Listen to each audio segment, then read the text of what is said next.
There is nothing as powerful as a changed mind. You can change your hair, your clothing, your address, your residence. But if you don't change your mind, the same experience will perpetuate itself over and over again, because everything outwardly changed, but nothing inwardly changed. You know, nothing happens unless you change. So change is not our enemy, it's our friend. There's a season that you may go through a difficult period, but that is to wake up your ability to change. You cannot become what you were born to be unless you are not willing to change into something you are not. This is why change is so important. I like what it says here. Shakespeare says, "Sweet are the uses of adversity." We never grow in good times. We never advance unless we're under pressure. Change comes to improve and to advance your life, not to destroy you. I think that we often forget this. And we're gonna face hardships. We can't avoid pain. We can't avoid trouble. All we can do is prepare our mindset so that we don't get overwhelmed by our circumstances. A lot of people, when they have a negative circumstance take place in their life, they react negatively to it. I mean, that seems almost natural. In fact, that is natural. Something negative happens to me, my reaction back to it is negative. But this is why you have to change your mindset. I've seen people who had the education to go up, they had the gifting to go up, they had the talent to go up, didn't have the right attitude. And eventually, if that attitude, if that heart, if that invisible part isn't right, you can have all the talent in the world, but you will always end up getting spoiled by your own attitude. Yes, you'll get the opportunity. Yes, you'll get the job.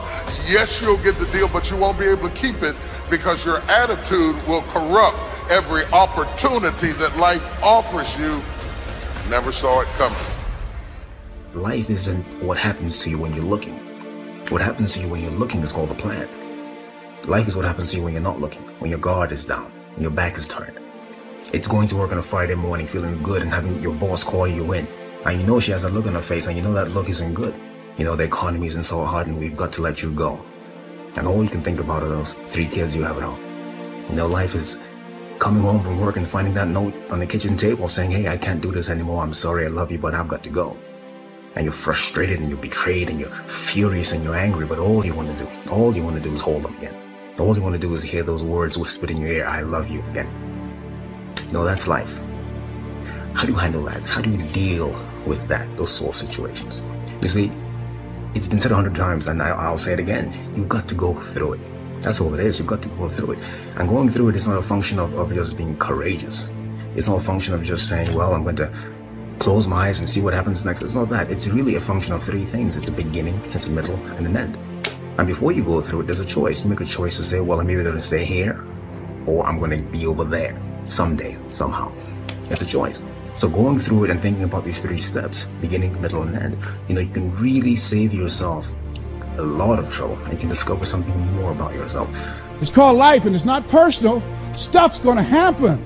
And if you make it to the 40-yard line, if you can make it to age 40, between 40 and 60, it begins to intensify. All kind of things happen. Between 40 and 60, my mother was diagnosed with breast cancer and finally died. Between 40 and 60, I was diagnosed with prostate cancer. Between 40 and 60, I went through a divorce from someone that I loved very much.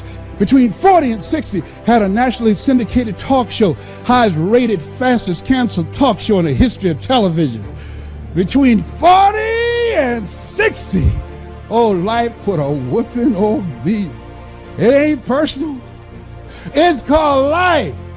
You know, I was homeless, man. I mean, you know, you're in a position where you're going, I got nowhere to go except up. I might as well keep hustling. I was in comedy. I just wasn't making nothing. All the money I was making, I was sending back home to my wife and kids. That didn't last long. She got tired of that real fast. But I couldn't go back to Cleveland because I wouldn't have enough money to drive back down south to perform. One time I drove to the house in Cleveland. I finally got enough money. I drove to the house in Cleveland. Everybody was gone. I didn't see my kids for almost 2 years. They just left, boarded up the house. So next thing you know, I'm in the car. I lived there, but it taught me determination, man. I'm a really, really determined person. It also taught me that no matter what happens to you, it ain't over. I was determined to be something. As long as God wakes you up, that means he ain't through with you yet. There is nothing as powerful as a changed mind. The only way off of welfare is to change your default settings. The only way to get a good education is to change your default settings. As long as you're programmed with what you can't do and what you can't be and what you can't have, you will never get up. But I dare you to go into your phone booth like Clark Kent and spin around and come out Superman and say, wait a minute, I'm better than this. I'm getting ready to change my default setting. I will not let you abuse me. I will not stay. There is nothing as powerful as a changed mind. So, the first thing you have to think about when you're going through something is very simple. It's, I'm not where I want to be, but I know I can get there. I have faith that I'm going to get where I want to be. So yeah, go through the grieving process. Grieve. Accept that. Say yes to that. You know, one day you look up and, you know, you're still in pain, you're still hurting, but you realize that, hey, it's not as bad as it was. It doesn't hurt as much as it did. And I'm going forward, I'm moving forward. And at some point you emerge, you get to the other side, and you know that, hey, I haven't forgotten, but the pain doesn't hold you captive anymore. You're not crippled by the emotion, by the experience. You're not living out of the past, out of your experiences of pain and defeat and betrayal. You're not living out of all that stuff. You're living in a new perspective. It's not what happens that determines the major part of your future. It's not what happens. What happens to us all. The key is what you do about it. If you will start that process of change, do something different the next 90 days than you did the last 90 days, like picking up the books to read. Do something different, like the new health disciplines, relationship with your family, whatever it is, doesn't matter how small it is. If you'll start doing different things with the same circumstances, since we cannot change the circumstances, but we can change ourselves. We can change what we do. Anytime you go through something, there's a fight. It's either a spiritual fight, an emotional fight, a physical fight. There's some sort of fight.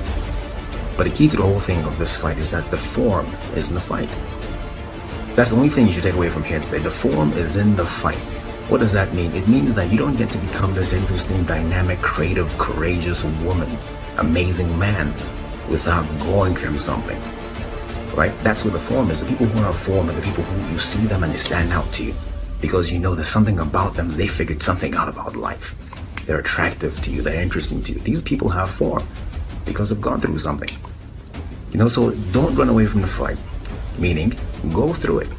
Don't be afraid to go through it. Get through it, because at the end of getting through it, I guarantee you there's at least one thing you discover about yourself. You discover that there's a version of you haven't discovered yet. You don't even know exists yet.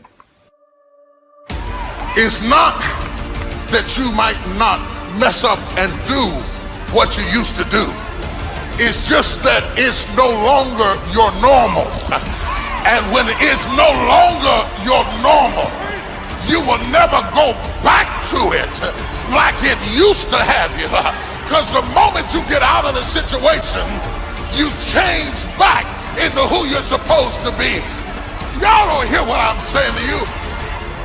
Both the pig and the sheep can fall into the same mud, but the difference is in the default.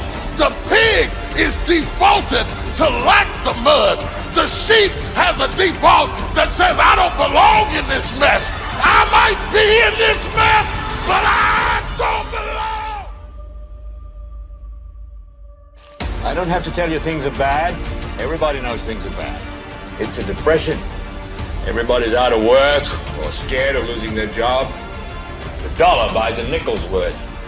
We know the air is unfit to breathe and our food is unfit to eat. We sit watching our TVs while some local newscaster tells us that today we had 15 homicides and 63 violent crimes, as if that's the way it's supposed to be. We know things are bad, worse than bad.